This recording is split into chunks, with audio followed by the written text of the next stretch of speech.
Dentro di poco Aruba organizza una conferenza speciale sul terreno di industria turistica, una collaborazione del Ministero di Turismo, Aruba Tourism Authority e World Tourism Organization. Il nome della conferenza è Happiness 360. Essa è il tema principale della sezione speciale di nostro paese.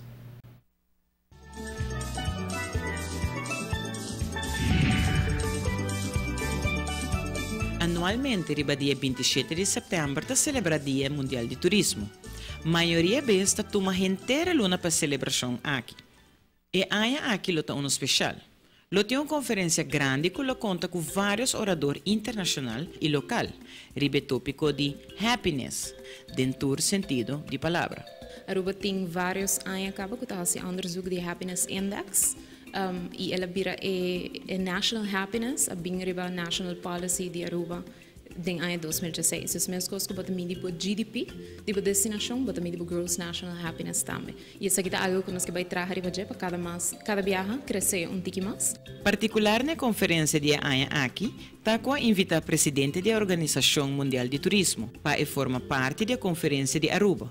Que toma lugar riba dia na 3 e 4 de setembro. Nós temos a intenção de uma conferência internacional de Europa para minha viagem aqui, onde eu também tenho participantes durante o mundo e também nos participantes no local e turhende que tem o mercado turístico que na Aruba que sempre atende, também por bem atender a conferência aqui. Durante a recente reunião de UNWTO, a reunião de turismo de nossa região que toma lugar na Cuba, a saca invitação para partnerar da região, pedindo para reservar a fecha.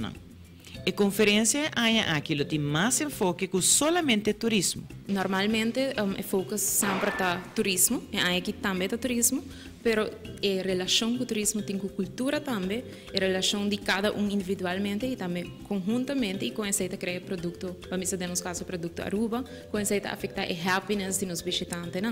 Também, normalmente, separado de conferência aqui na luna de outubro, tem a Cruise Symposium.